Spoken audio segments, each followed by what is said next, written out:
মাধুকরী উপন্যাসের কেন্দ্রীয় চরিত্র পৃথু ঘোষ, যাকে সবাই আড়ালে পাগলা ঘোষা বলে। কারণ তিনি কখন কি করেন না করেন, কার সাথে চলেন কার সাথে চলেন না, এইসব কোনো কিছুরই কোনো ঠিক নেই। পৃথু ঘোষ হচ্ছেন বিলেত ফেরত ইঞ্জিনিয়ার, উচ্চশিক্ষায় শিক্ষিত এবং ভালো রোজগারও করেন। এতে করে তিনি হতে পারতেন এলিট শ্রেণীর প্রতিনিধি, কিন্তু তিনি সমাজের এলিট শ্রেণীর তথাকথিত জীবনযাপন মোটেও পছন্দ করেন না। তিনি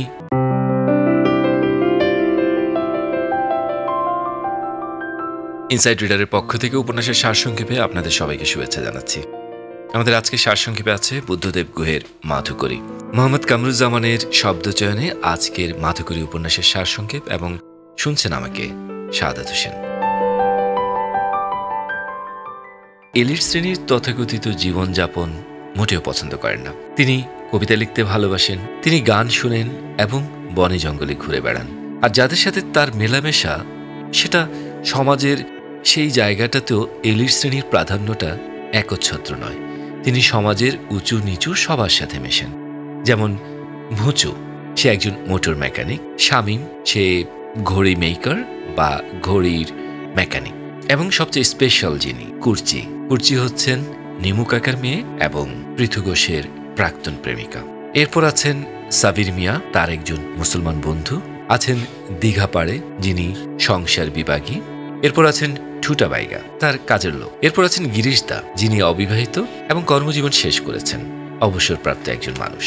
এবং সব শেষে আছেন বিজলি। বিজলি হচ্ছেন পেশায় একজন বাইজি, তার সাথেও সখ্যতা আছে পৃথু ঘোষের। এবং পৃথু ঘোষ সমাজের তথাকথিত পার্টিতে অংশগ্রহণ বা কেরিয়ার, সংসার, এসব কোনোটা নিয়েই তার কোনো মাথা ব্যথা নেই।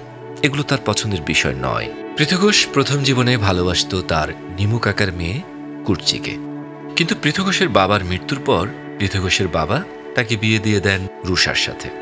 সংসার জীবন মানে ছেলে মেয়ে সহ পরিপূর্ণ একটা পরিবার। এরকম একটা পরিবার থাকা সত্ত্বেও পৃথু ঘোষ সবসময় ছুটে যেতেন তার প্রাক্তন প্রেমিকা কুর্চির কাছে।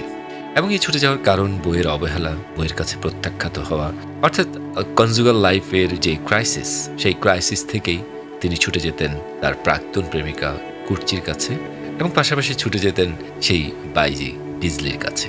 পৃথু ঘোষ বাঁচতে চেয়েছিলেন বড় বাঘের মতো। বড় বাঘ যেমন করে কারো উপর নির্ভরশীল নয়, ঠিক তেমনি পৃথুও সেভাবে বাঁচতে চেয়েছিল। না নারী, না সংসার, না গৃহ, না সমাজের জন্য। পৃথু বিশ্বাস করত এই পৃথিবীতে এক নতুন ধর্ম আসবে, যেখানে সকল নারী পুরুষ সমান মান মর্যাদায় ও সুখ স্বাধীনতায় বাঁচবে। পৃথু বিশ্বাস করত এক জীবনে মানুষকে বাঁচার মতো বাঁচতে হবে। এটা শুধুমাত্র যে কোনোভাবে বেঁচে থাকা, এরকম কিছু নয়।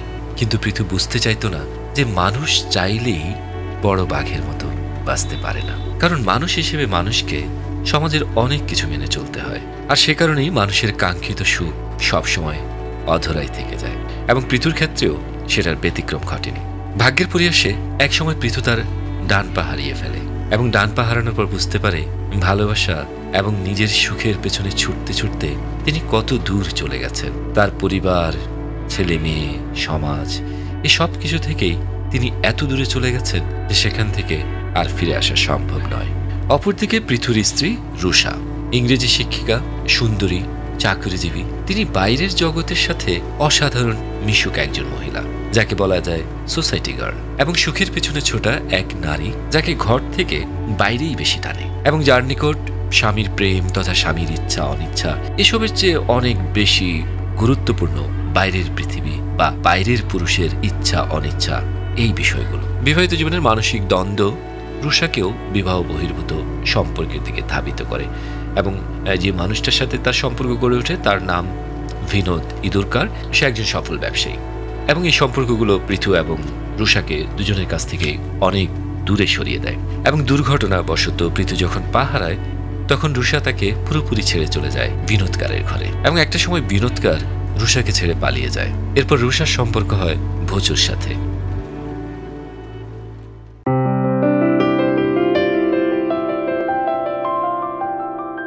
মাধুকরী উপন্যাসের প্লটটা দিয়ে সত্যিকার অর্থে বুদ্ধদেব গুহ কনজুগাল লাইফের যে ক্রাইসিসগুলো আছে সেই জায়গাগুলোকে তিনি পয়েন্টিং করেছেন এবং তার পরিণতি দেখিয়েছেন।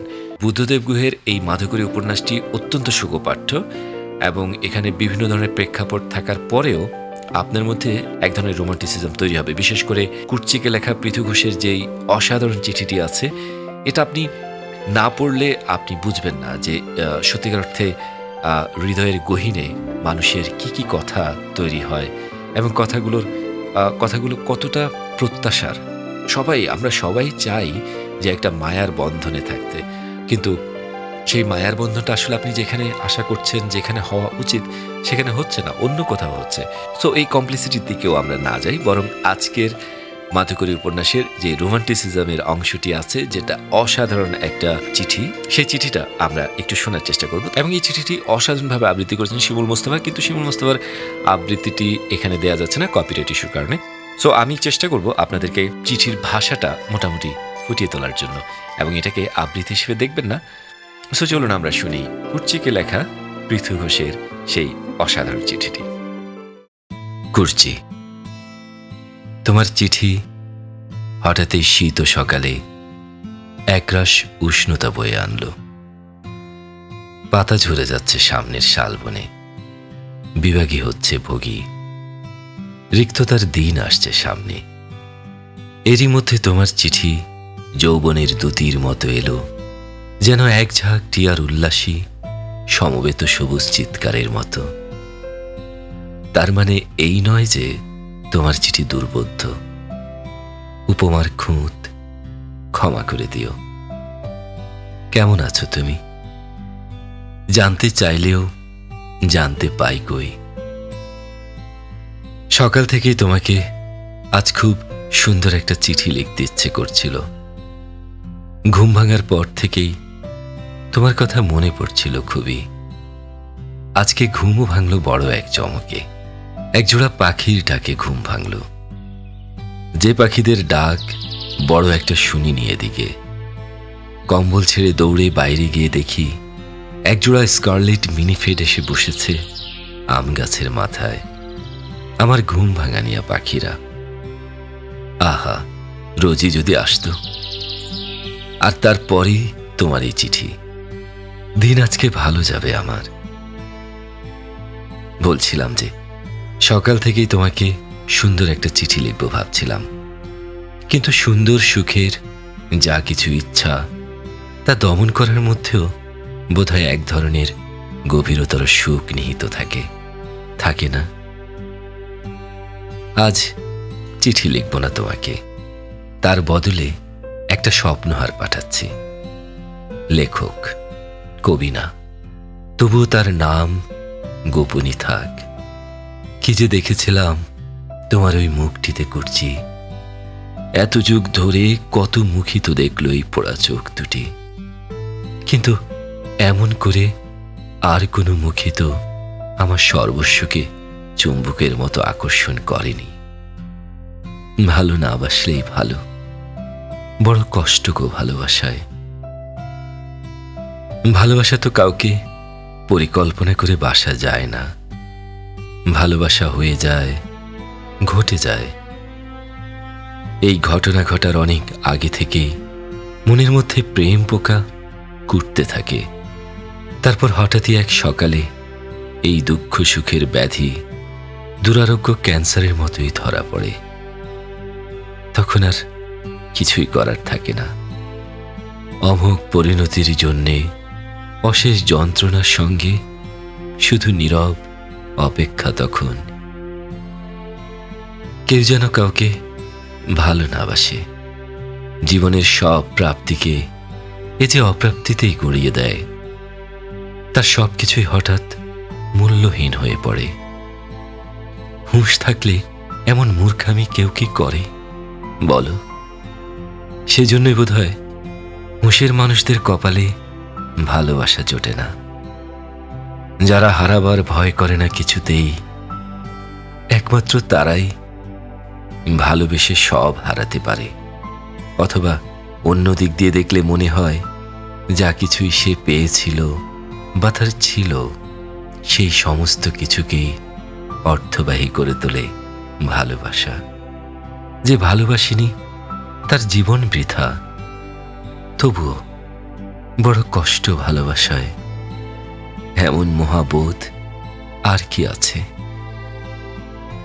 স্বপ্নহার তোমাকে পাঠাই নীল নদীটির নিবিড় পাড়ে, ঘুম পাওয়া রোদ চমকে চেয়ে অলস পায়ে, যখন হাঁটে মাঘী মাঠের নেবা ধরা শূন্যতাতে, ঠিক তখনই আমার বুকের গভীর থেকে স্বপ্নগুলো ঝাপটে ডানা অস্ফুটে কি কইতে কইতে নড়ে চড়ে, স্বপ্ন ওড়ে। স্বপ্নে দেখি নীড়ের পাখি আসছে নীড়ে, অনেক পাহাড় মাঠ পেরিয়ে ভালোবাসা ঠোঁটে করে আসছে ফিরে পাখি আমার, নীড়ের পাখি।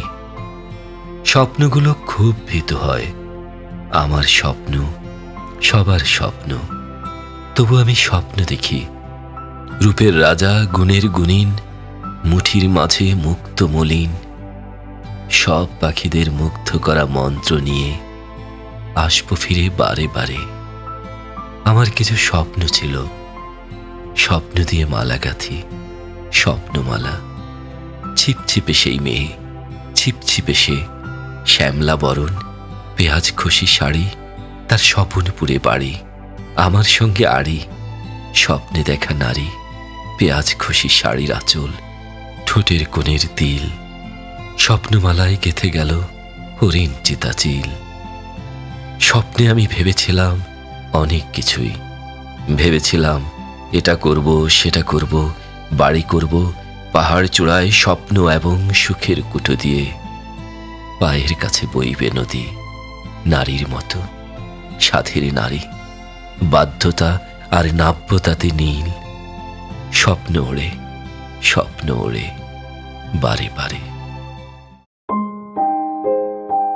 করছি, দেখি কি করতে পারি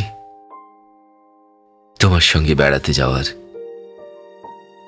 ইচ্ছে তো কত কিছুই করে, এ জীবনে কটি ইচ্ছে আর পূর্ণ হলো বলো? কারি বা হয়? এমনিতে আমার অনেক কষ্ট, এমন করে ডাক পাঠিয়ে কষ্ট আর বাড়িও না। একা একা মজা করতেও বিবেকে লাগে, যার বিবেক বেঁচে থাকে তার সুখ মরে যায়। সুখী হবার সহজ উপায় বিবেকহীন হওয়া, বিবেক বিবশ হলেই বাঁচি। ভালো থেকো, তোমার পৃথুদা।